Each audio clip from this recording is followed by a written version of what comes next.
Desastres aéreos. A reconstituição é baseada em gravações da cabine e relatos de testemunhas. Família nenhuma quer perder um ente querido. Uma filha, um filho. Nenhum de nós imagina que isso vai acontecer com a gente. Lemos sobre esses acidentes horríveis e pensamos, graças a Deus, sabe? Provavelmente isso nunca vai acontecer conosco. As chances estão a nosso favor.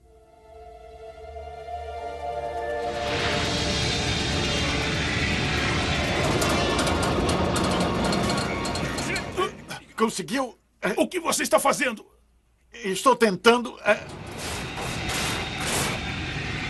Em janeiro de 2000, um jato da Air Alaska com 88 passageiros e tripulação foi vítima de uma falha catastrófica que o fez despencar dos céus. Uma chocante cadeia de negligências e erros levaram ao desastre.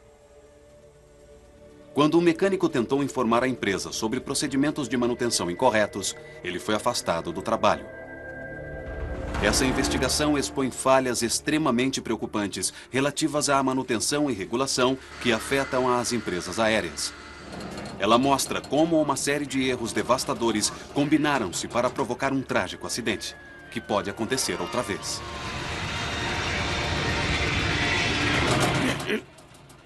Não consigo!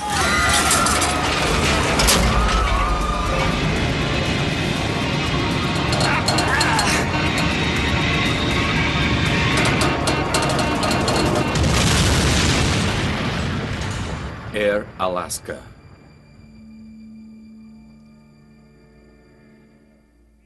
Puerto Vallarta, México.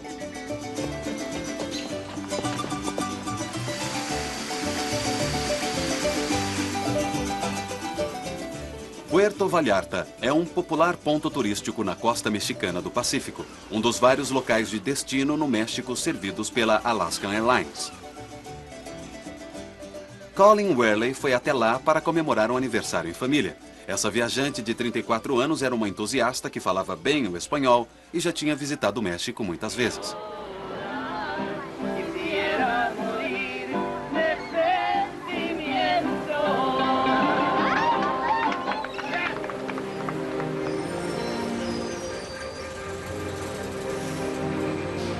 Colin e os outros turistas que voltavam de Puerto Vallarta acomodaram-se no voo de 3 horas e 45 minutos para São Francisco.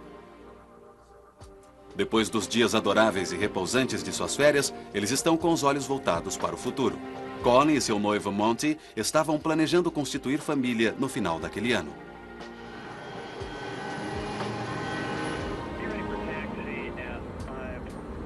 Os pilotos do voo 261 são muito experientes. Tanto o capitão Ted Thompson quanto o primeiro oficial Bill Tansky têm milhares de horas de voo nos MD-80. Eles conhecem bem o avião. O MD-83 é um avião de uma popular e bem-sucedida família de aviões com motor traseiro que voa a baixa altitude. Lançado originalmente em 1980, mais de 1.100 foram vendidos em todo o mundo. Flaps. Checado. Spoilers. Já checado e preparado. Mas em 31 de janeiro de 2000, enquanto preparavam o voo 261 para partir, Thompson e Tansky não faziam ideia de que bem na cauda do avião havia um defeito crucial.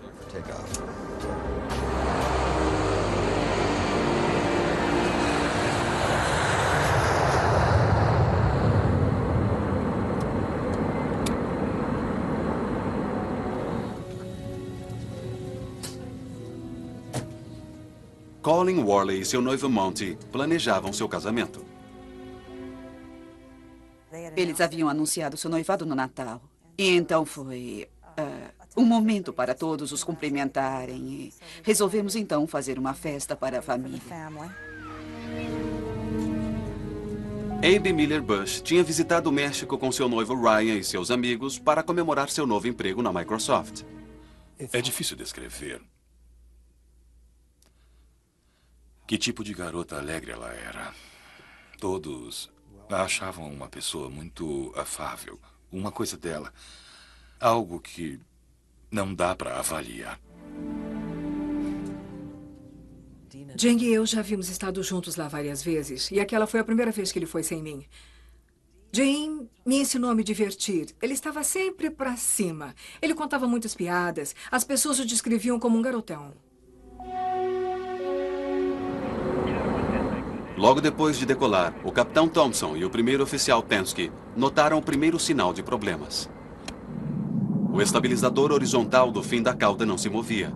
Os pilotos fizeram as checagens padrão para tentar liberá-lo. Estabilizador de equilibrador. Normal. Interruptores de circuito. Reajustar. D9, D10, D11, tudo bem. O estabilizador do MD-83 é a superfície horizontal de 13 metros de largura da frente da cauda. É como uma outra asa. Junto com os elevadores da parte traseira da cauda, o estabilizador é usado para ajustar o ângulo do avião durante o voo. O estabilizador não estava se movendo. Thompson e Tensky pensaram que fosse uma falha do motor elétrico que o move para cima e para baixo. Eles acreditavam que poderiam resolver o problema. Não faziam ideia de que corriam um grande perigo. Eles estavam lidando com uma coisa que realmente não sabiam o que era. Não devia ser grande coisa. Se achassem que fosse, eles teriam virado e voltado para o aeroporto mexicano de onde eles tinham vindo. Portanto, é perfeitamente certo tentar resolvê-la. Os pilotos repetidamente tentaram os dois interruptores que operam o estabilizador. O motor principal é ativado tanto pelo interruptor na alavanca de controle, conhecido como interruptor pickle, quanto pelas alças deslizantes no console central. Os dois estão funcionando? Não. Considere estabilizadores bloqueados. Não use o piloto automático. Checado. O estabilizador bloqueado está empurrando a aeronave para baixo em direção ao solo. A 9.500 metros, os pilotos desligam o piloto automático e fazem o avião voar manualmente. Eles precisam puxar bem forte a coluna de controle para empurrar o nariz do avião para cima. Isso exige um considerável esforço físico dos pilotos. O avião sobe pelos próximos 7 minutos à sua altitude de cruzeiro de 10.000 metros. Enquanto isso, eles contatam o departamento de manutenção de sua empresa aérea para pedir assistência. Manutenção, precisamos saber se alguma falha foi reportada sobre esta aeronave e se há qualquer interruptor que talvez não saibamos, mas possa fazer esses motores funcionarem novamente. Entendido, 261. Eu verifiquei e não há qualquer relato sobre sua aeronave nos últimos 30 dias. Não vimos nada no diário de bordo. Eu uso o exemplo que acredito que qualquer leigo possa entender. Se você tentar dar a partida no seu carro e ele não pegar, você tenta mexer a chave de ignição, e então tenta de novo e tenta de novo. E eu acho que provavelmente a tripulação estava tentando, bom, talvez agora funcione, vamos tentar isso e vamos tentar aquilo. Os pilotos precisam pensar no que irá acontecer quando eles descerem para aterrissar. Como o avião vai se comportar? Será que eles vão conseguir controlá-lo? Mas, vários minutos após terem solicitado ajuda do pessoal em terra, eles ainda não receberam nenhuma orientação. À medida que o voo 261 se aproxima de Los Angeles pela costa, os problemas a bordo estão a ponto de piorar.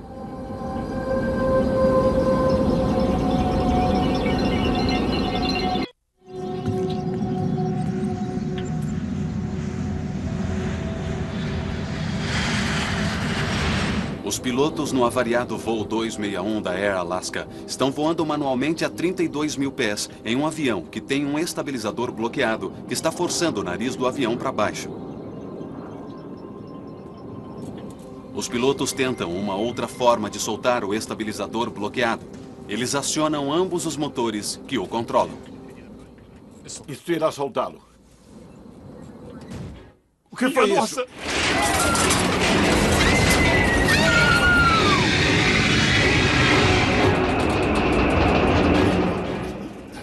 Droga! Você conseguiu? O que está fazendo? Ele não responde! Dos 10.000 metros, o voo 261 mergulha durante mais de 1 minuto. Os pilotos lutam para controlá-lo. Ficou pior! Perdeu o controle!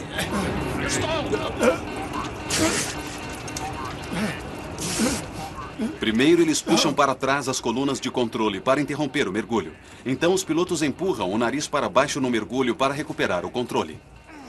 É uma manobra arriscada forçar o mergulho do avião a mais de 500 km por hora. Você precisa soltá-lo! Os pilotos conseguem vagarosamente ter o controle para que o avião saia do mergulho.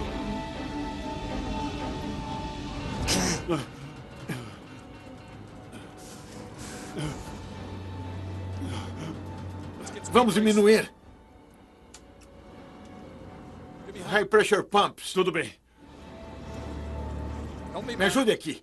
Me ajude aqui. Tudo bem.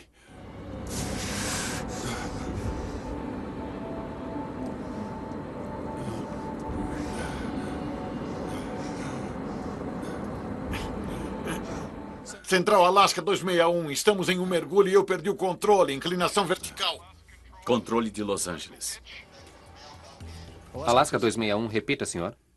Nós estamos a 8.500 metros. E estamos em mergulho vertical.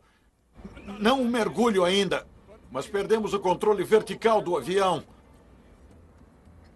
Me ajude. Quando tivermos a velocidade reduzida, talvez nós fiquemos bem. Manter o nível do voo é difícil. O estabilizador bloqueado continua a empurrar o nariz do avião para baixo. Estamos a 8.000. Pedido... Sim, nós retomamos o controle. Não conseguimos. Certo. Tudo bem. Para contrabalançar a força para baixo do estabilizador, os pilotos utilizam os elevadores, painéis móveis na parte traseira da cauda, ligados por cabos à coluna de controle. Os pilotos empurram com toda a força. O destino do avião depende da força de seus braços. Na cabine, os passageiros assustados tentam se recuperar do terrível mergulho. Eles não têm ideia do que irá acontecer em seguida. As lembranças das férias são substituídas pelo medo de morrer. Jim era uma dessas pessoas que conversa com qualquer um que esteja perto dele. Eu tenho certeza absoluta de que ele estava conversando com a pessoa ao seu lado no avião. Tenho certeza de que eles estavam em contato. Colleen era bem diferente de meus outros filhos e ela adorava viajar. Ela era uma garota linda. Ela tinha 25 anos. E era como se ela tivesse seu próprio foguete. Ela era assim, gostava de viajar. Na cabine de voo, os pilotos lutavam para controlar a velocidade do avião para que pudessem aterrissar. Eles têm o controle do avião, eles conseguiram estabilizá-lo e agora eles estão em uma situação em que irão decidir apropriadamente partir para uma aterrissagem de emergência no aeroporto de Los Angeles. Desliga os freios de velocidade. Não, deixe como está. Parece que estão ajudando. Ele quer mesmo se inclinar para baixo. É isso. Não mexa com isso. Eu concordo. Com o avião temporariamente sob controle, os pilotos tomam a decisão fatal de tentar verificar o que está errado. Eles precisam de um espaço livre ao redor da aeronave para o caso de perderem o controle novamente. Então contatam o controle de tráfego aéreo. Alaska 261, diga suas condições. 261, estamos a 8.000 metros, mais ou menos estabilizados. Estamos reduzindo a velocidade e vamos verificar o que está dando errado. Pode nos dar um espaço na altitude entre 7 e 8.000? Alaska 261 mantém o voo na altitude de 200 até nível de voo 250. Os pilotos agora têm espaço aéreo acima e abaixo do avião. Eles tentarão resolver seu próximo movimento. Você tem o avião. Deixa eu tentar. Tá bom. Está difícil? Eu não sei, a minha adrenalina estava. Foi realmente difícil por uns instantes. O que quer que tenhamos feito não é bom. Não vamos fazer de O novo. nariz está todo para baixo. Acha que está pior do que estava antes? A situação está bem pior. Os pilotos sabiam que isso não era um simples problema elétrico. Depois do que passaram, eles perceberam que o estabilizador estava agora bloqueado. Acho que está para parar. Parar completamente. Eu estou pensando se pode ficar pior. Mas provavelmente pode. Vamos reduzir. Vamos baixar para 200 nós e ver o que acontece. O problema está pior do que antes. Sem terem certeza de como o avião irá reagir se eles tentarem reduzir a velocidade, os pilotos precisam empurrar os elevadores para manter o nível do voo. O capitão Thompson tenta novamente conseguir ajuda da manutenção. Manutenção 261, está ouvindo? Sim, 261, aqui é a manutenção. Certo. Usamos ambos o Pickle Switch e o puxador e o nariz está completamente para baixo. Foi totalmente para baixo? E agora estamos em um aperto e estamos aguentando. Estamos pior do que estávamos antes.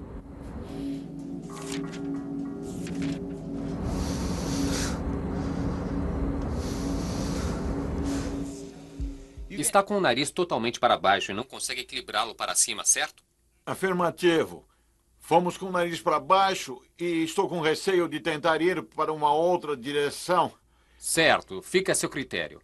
Se quiser tentar, tudo bem. Se não, tudo bem também. Esperamos você no portão. Ainda que seja tão importante ter esse contato com o pessoal de terra, com os manuais de manutenção e a experiência em terra e a possibilidade de ligar para o fabricante, isso não vai lhe dar a resposta mágica. A tripulação já tinha tentado todas as coisas lógicas em que pudessem pensar. A manutenção, sem dúvida, não se deu conta da gravidade da situação. E essa foi a última vez que a tripulação falou com eles. Agora, ninguém pode ajudar os pilotos em sua luta com o estabilizador bloqueado.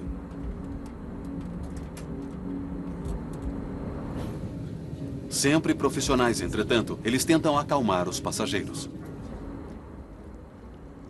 Pessoal, estamos com um problema de controle de voo que estamos tentando resolver. Lá está Los Angeles à direita, que é para onde estamos tentando ir. Estamos muito ocupados aqui resolvendo a situação e eu não acredito que haja qualquer grande problema, pois temos alguns dos subsistemas operando. Mas iremos para o aeroporto de Los Angeles e acho que ficaremos parados lá por uns 20 ou 30 minutos.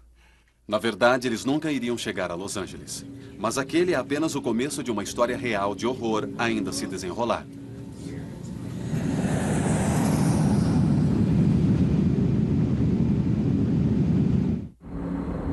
Depois do terrível mergulho de quase 3.000 metros, o voo 261 da Alaska Airlines está agora nivelado. LA, Alaska 261, estamos com vocês. A 7.500, temos um estabilizador bloqueado. Estamos mantendo a altitude com dificuldades. Mas podemos manter a altitude e a nossa intenção é aterrissar em Los Angeles. Os pilotos pedem que seja traçada uma rota sobre o Oceano Pacífico fora do aeroporto. Controle de Los Angeles. Centro, Alaska 261. Eu preciso descer mais ou menos 10. Altere minha configuração para ter certeza de que eu possa controlar o jato. E eu gostaria de fazer isso aqui, sobre a Bahia. Se o pior vir a acontecer, os pilotos não querem matar pessoas no solo e nem no avião. Há muitas vidas salvas. As pessoas não têm noção do fato de essa tripulação ter dito vamos sair daqui e ficar sobre a água até que tenhamos tudo completamente sob controle. À medida que manobravam sobre o oceano, a tripulação pediu novamente ao controle que mantivesse livre o espaço ao redor do avião. Alaska 261 voando a 280, descendo e mantendo a 5.800 metros. 280 e 17 a 8.000, Alaska 261. Precisamos de uma altitude bloqueada. Alaska 261, entendido.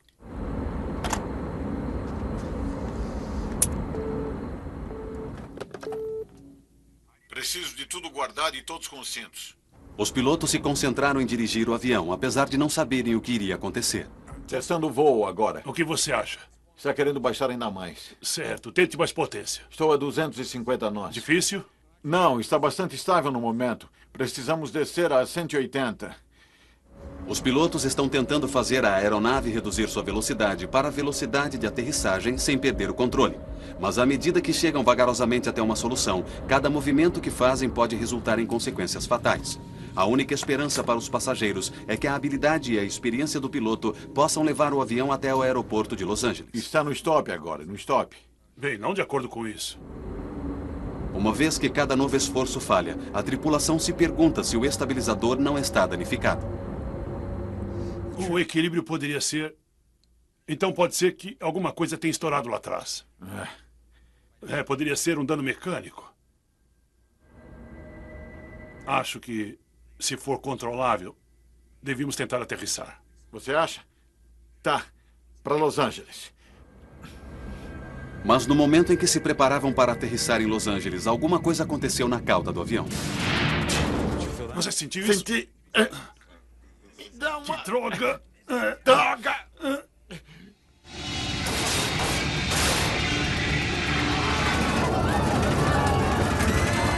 O avião mergulha direto para baixo a 6.000 metros. Não consigo! Para evitar colisões, o controle de Los Angeles havia alertado os pilotos dos aviões próximos que o voo Alaska 261 estava em dificuldades. Esses pilotos agora se reportam à torre. Aquele avião acaba de começar um grande mergulho. Sim, senhor. Ele está completamente de nariz para baixo, descendo rapidamente. Totalmente fora de controle.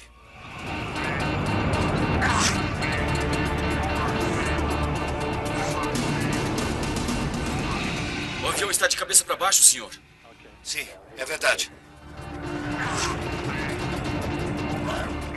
Os pilotos têm dificuldade em chegar até os controles. O avião está completamente virado, mas eles acreditam. Eles devem acreditar que podem tirar o avião do mergulho. Mayday! Empurre, gire! Empurre, gire! Empurre! Droga, droga! Empurre! Empurre o lado azul para cima! Vai!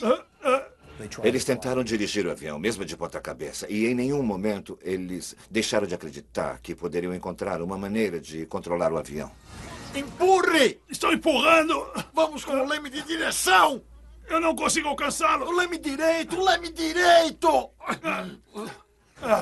O avião estava sendo jogado de um lado para o outro. Ele ficou de cabeça para baixo. Ele estava virando. As pessoas estavam sendo jogadas contra as paredes do avião, caindo de seus assentos. E a voz do gravador da cabine do piloto gritando... os inacreditáveis e horríveis últimos minutos de suas vidas. Estamos voando! Estamos voando! Diga a eles o que estamos fazendo! Diga o que estamos fazendo! Que inferno! Estamos de cabeça para baixo e estamos voando! E foi uma virada tão violenta que os pilotos ficaram pendurados pelas correias em seus ombros. Os passageiros não têm correias nos ombros.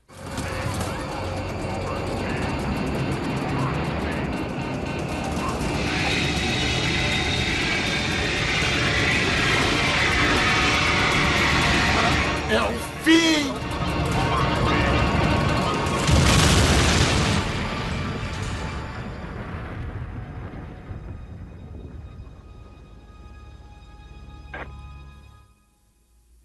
Ele acaba de atingir a água. Sim, senhor, ele atingiu a água, ele afundou.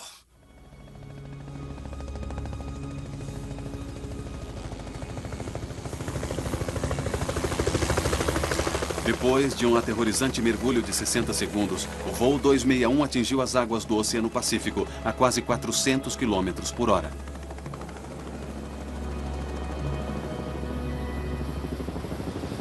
Os helicópteros de resgate logo chegaram ao local do acidente, mas não havia sobreviventes. O avião havia se arrebentado no impacto. 88 passageiros e tripulação, incluindo 3 crianças pequenas, morreram instantaneamente.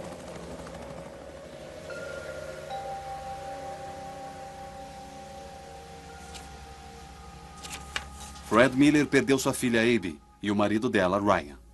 Essas pessoas sofreram enquanto caíam. Essa não é uma boa maneira de morrer. Uma testemunha disse que às vezes ele girava, quase como um peão. E que ele não para de pensar que alguém com uma vida para viver estava lá, morrendo. Ele disse que essa é uma das lembranças mais horríveis que ele vai ter.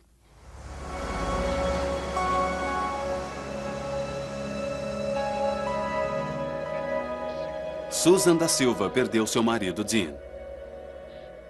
Eu sei que eles passaram por uma experiência horrível, horrível. Foi um fim violento que aquelas pessoas sofreram. Não havia corpos intactos ou quase intactos. E eles ficaram conscientes por um bom tempo antes que tudo se despedaçasse.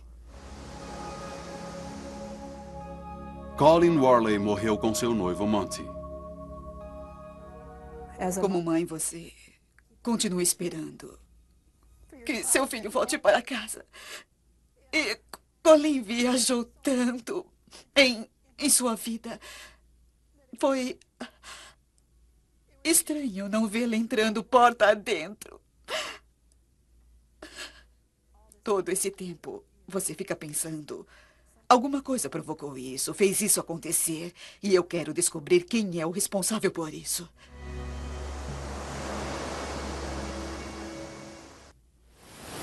A investigação sobre o voo 261 da Air Alaska começou a tomar pulso, mas os destroços estavam a mais de 30 metros de profundidade. Assim, oficiais da Secretaria Nacional de Segurança no Transporte chamaram os submersíveis da Marinha para retirar o avião do fundo do mar.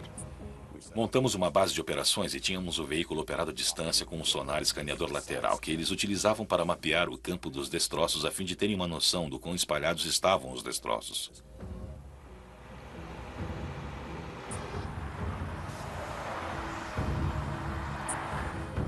Sede da NTSB, Washington.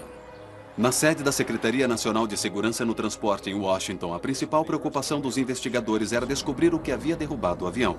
As primeiras pistas vieram com as caixas pretas. LA, Alaska 261, estamos com vocês.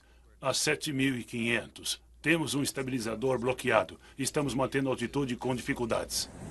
Imediatamente suspeitamos de algum problema na cauda do avião, que é onde ficam os controles.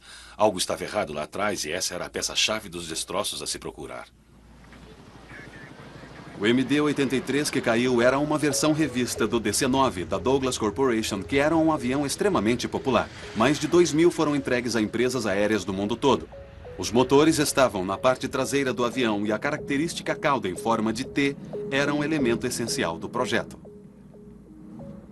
Em uma grande aeronave com turbinas a jato, um dos elementos brilhantes do projeto é que, uma vez que você vai carregar passageiros e carga, você vai tentar carregar essa aeronave menos pesada no nariz e na cauda.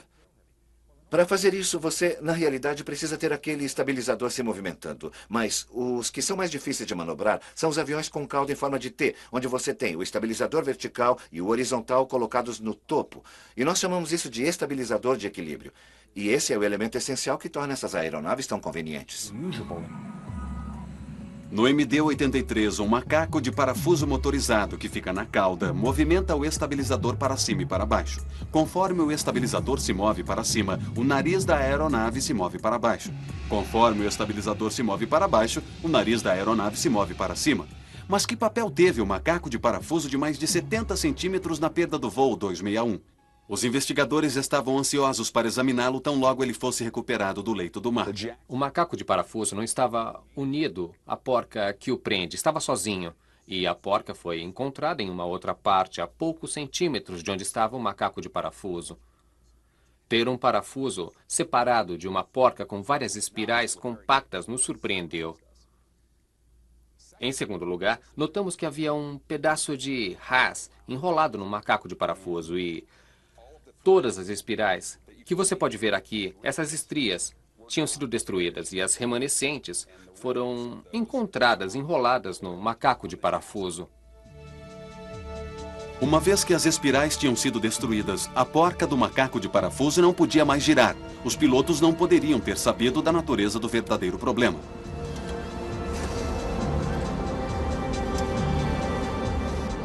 A tripulação se confrontava com uma situação que nunca havia ocorrido antes. Não há qualquer procedimento a respeito de um macaco de parafuso com defeito nos manuais de consulta rápida que eles têm à disposição. Não há treinamento para isso. Quando o macaco de parafuso emperrou, os pilotos não conseguiram ajustar o estabilizador. Percebemos que isso ocorrera pelo fato das espirais da rosca terem se desgastado. E era muito difícil que aquele macaco de parafusos virasse sob a força do motor elétrico. Isso deu à tripulação uma indicação de que havia um problema. A tripulação sabia que havia um problema com a cauda do avião, mas não tinha ideia do que fosse. 2 motores controlavam o macaco de parafuso e eles tentaram cada vez um. Mas as tentativas do piloto de soltar o estabilizador bloqueado piorou a situação. Estamos a 8.000 pedido. Sim, retomamos o controle. Não conseguimos. Eles erraram quando quiseram tentar usar ambos os motores e equilibradores, o alternativo e o principal, ao mesmo tempo. Quando os pilotos ligaram os dois motores elétricos, o macaco de parafuso se moveu, mas as espirais já tinham se desgastado e o macaco de parafuso estava agora preso apenas por uma porca retentora. Desse ponto em diante, o avião estava condenado. Aquela porca na extremidade não foi projetada para aguentar as cargas geradas aerodinamicamente pela aeronave. Vamos diminuir. High pressure pump. Certo. Agora sabemos a luz esclarecedora dos fatos. Agora, quando analisamos a situação à distância e olhamos para trás, podemos ver que essa tripulação ou qualquer outra não deveria ficar mexendo no equilibrador tentando fazê-lo funcionar repetidas vezes. A porca retentora ficava cada vez mais fraca. E então, finalmente, com a carga batendo na rosca, a rosca acabou se rompendo. Você sentiu isso? Senti os flaps. O macaco de parafuso se soltou completamente da porca restante, permitindo que o estabilizador horizontal se movimentasse além de seus limites aerodinâmicos. Isso é uma droga! Mas que droga! O estabilizador forçou o avião para baixo e agora, totalmente fora de controle, ele virava completamente em seu mergulho final. Tente com o leme de direção! Não consigo alcançá-lo! Essa tripulação estava trabalhando para salvar o avião até ele chegar à água. Quer dizer que eles não desistiram durante todo o tempo em que desceram.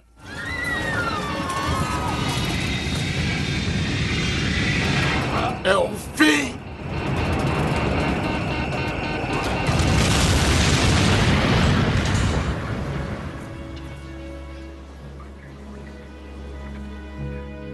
Ficou claro para os investigadores que a falha do macaco de parafuso era a única explicação para a desordenada rota de voo do avião e o mergulho final. Mas por que isso teria acontecido? Por que o macaco teria falhado? Sede da NTSB, Washington.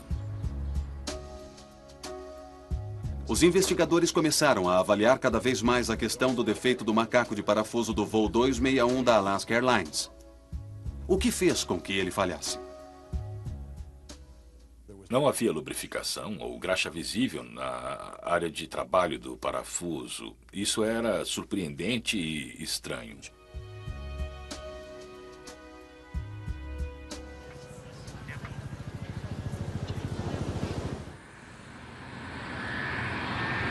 A descoberta da falta de graxa no macaco de parafuso alarmou os investigadores. Eles alertaram a Administração Federal de Aviação, que ordenou uma verificação imediata em todos os MD-80 nos Estados Unidos.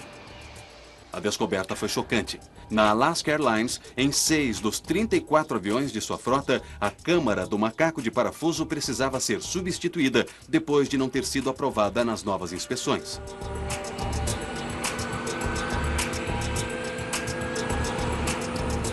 A falta de graxa é a culpada. A falta de graxa ou a graxa inadequada é a única coisa que pode dar aquele nível de desgaste. Uma simples falta de graxa levou ao defeito do macaco de parafuso e à perda de 88 vidas. Mas por que isso acontece na Alaska Airlines? A atenção dos investigadores é agora direcionada para o programa de manutenção da empresa. E o que veio à tona foi profundamente preocupante. Nós entrevistamos todos os mecânicos que trabalharam com essas aeronaves. Sabíamos que eles haviam falsificado registros ou não efetuado o trabalho que lhes competia fazer. Os mecânicos da Alaska reclamaram que eram pressionados para manter os aviões no ar ou que suas recomendações eram postas de lado pelos supervisores. Alguns alegaram que registros haviam sido alterados para constar como feito um trabalho não executado.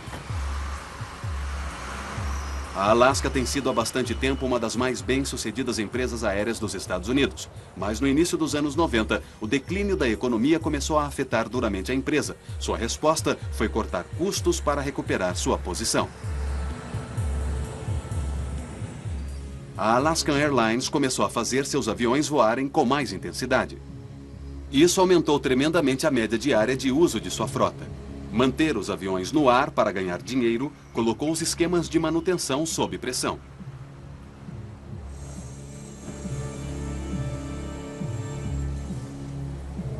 John Liotine era mecânico-chefe dos serviços de manutenção na Alaska Airlines em Oakland, onde trabalhava há 8 anos.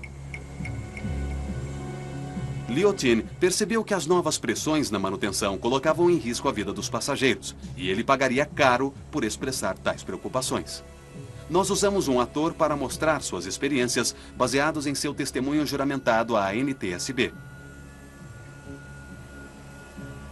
Liotine afirmava que os aviões estavam sendo despachados de volta ao serviço muito rapidamente. Às vezes, em vez de esperar por uma peça de reposição ou pelo conserto, os supervisores consideravam os aviões como aptos para serviço, livres para carregar passageiros pelos ares.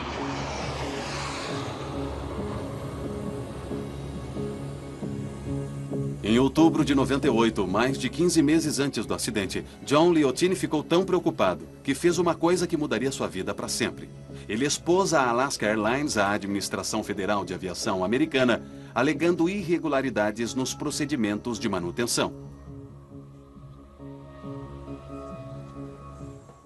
Havia muito poucas vozes no Alaska que se preocupavam com a manutenção. Deveria ter havido mais, deveria ter havido pessoas escutando John Liotine é para mim um herói. Em dezembro de 99, mais de um ano antes do acidente, a FAA e agentes do Departamento de Transporte haviam lançado uma operação contra a Alaska Airlines.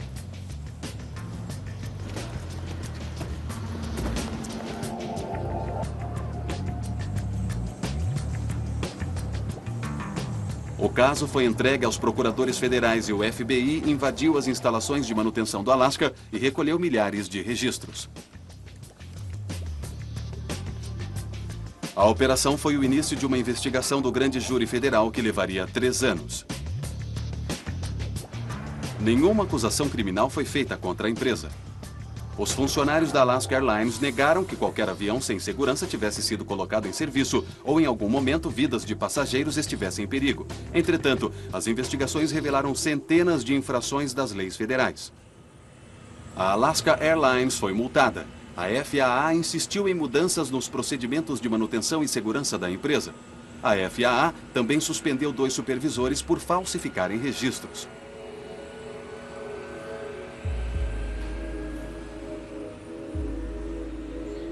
Como outros que fazem alertas desse tipo, John Liotine pagaria um alto preço por seus esforços em salvar vidas. A Alaska Airlines o colocou em licença remunerada, o que lhe custou milhares de dólares em horas extras.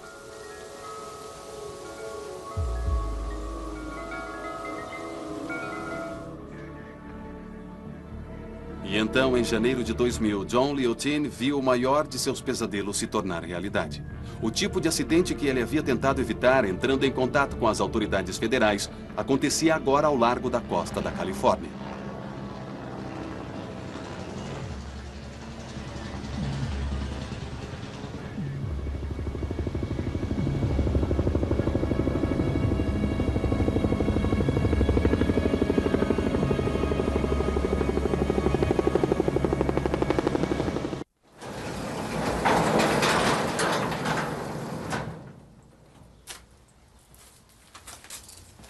Depois do acidente do voo 261, o mecânico John Liotine se voltou aos seus próprios arquivos de trabalho. Surpreendentemente, ele descobriu que possuía um vínculo direto com a aeronave acidentada. Mais de 2 anos antes, na última verificação do avião, ele tinha mandado que o macaco de parafuso desse mesmo avião fosse substituído. Ele então deixou o seu turno. Quando os investigadores examinaram os registros, eles descobriram que a recomendação de Liotine não tinha sido levada em conta pelo turno seguinte, e o avião havia sido colocado de volta em serviço. A próxima inspeção seria apenas 2 anos e meio depois. Mas o tempo passa. 2 meses antes da vistoria vencer, o voo 261 caiu.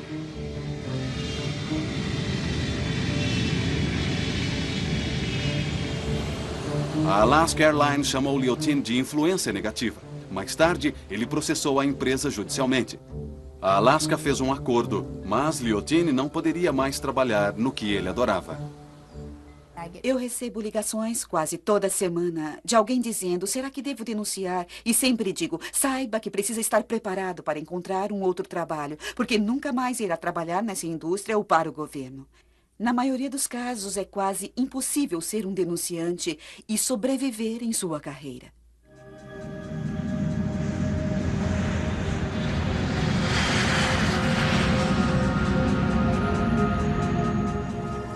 À medida que os investigadores continuavam seu trabalho no caso do voo 261, eles fizeram uma outra descoberta preocupante sobre a ânsia em cortar custos na Alaska Airlines. Para manter os aviões voando mais intensamente, a Alaska havia aumentado, e muito, os intervalos entre as manutenções. Isso era significativo, porque quando um avião é projetado, cada uma das peças possui um cronograma, estabelecendo quando deve ser verificada e quando deve ser reposta. Você deve fazer uma inspeção a cada tantas horas. E isso é diferente para cada uma das peças do avião. Algumas coisas você deve verificar após cada voo. Outras devem ser inspecionadas a cada 2 ou 3 dias. Por volta de 96, a Alaska Airlines ampliou os intervalos para a lubrificação do macaco de parafuso em 400%. Agora havia mais de 2.500 horas entre cada verificação. Os intervalos prolongados entre as manutenções iriam se mostrar fatais para o voo 261. Se você tivesse 600 horas entre pontos de inspeção e pontos de lubrificação, não haveria a possibilidade de chegarmos a uma situação de metal em atrito com o metal. Mas se você aumenta isso para 2.000 ou 2.500 horas, então o que você faz é consumir esses estágios de proteção, essas barreiras que nós temos em direção a uma falha catastrófica. Washington. Em seu relatório final sobre o voo 261, a NTSB concluiu que os intervalos mais distantes estabelecidos pela Alaska Airlines para a manutenção do macaco de parafuso em seus MD-80 contribuíram significativamente para o acidente. Com as empresas fazendo qualquer coisa para economizar um centavo, manutenção e segurança ficaram em último plano. E uma das coisas chocantes a respeito da Alaska é que foi permitido aumentar os intervalos das inspeções. É muito chocante porque essa é a única maneira de termos segurança. O aumento dos intervalos de manutenção significava que a falta de graxa no macaco não fora descoberta antes do acidente. Mas agora os investigadores se perguntavam se a falha na câmara do macaco de parafuso revelava uma falha básica no projeto do avião. Eles descobriram que o MD-80 violara uma das regras fundamentais do projeto de aeronaves. Não era a prova de defeitos. A filosofia do projeto que tornou a aviação tão segura é que nós nunca, em hipótese alguma, deveríamos estar em uma situação em que um defeito catastrófico de algum componente da aeronave nos faça perdê-la. Não havia substituto para o macaco de parafuso e sua rosca. Os engenheiros nunca visionaram uma situação no MD-80 onde o macaco de parafuso poderia falhar. Com inspeções a cada 600 horas de voo e substituições a cada 2.000 horas, os projetistas não colocaram um sistema de substituição redundante. Foi absolutamente risível que eles tenham dito que fosse um sistema redundante. Há um parafuso e uma porca. Isso é tudo o que existe e isso não é redundante. O MD-80 continua a voar no mundo todo, apesar da revelação dessa falha de projeto potencialmente perigosa. A câmara do macaco de parafuso não foi reprojetada. Os intervalos de inspeção foram diminuídos, mas as empresas aéreas ainda dependem de manutenção apropriada para evitar que o mesmo acidente ocorra novamente. Em seu relatório final, a Secretaria Nacional de Segurança no Transporte concluiu que o acidente com o voo 261 ocorreu devido à falta de lubrificação adequada e à ampliação dos intervalos entre as manutenções. Somadas ao projeto do macaco de parafuso, essas falhas levaram a um acidente totalmente evitável e à perda de 88 vidas.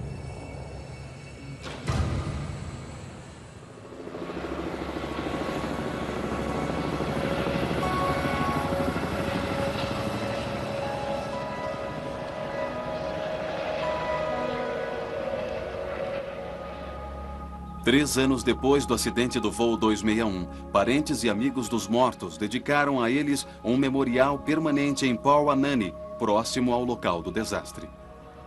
Karen Stokes.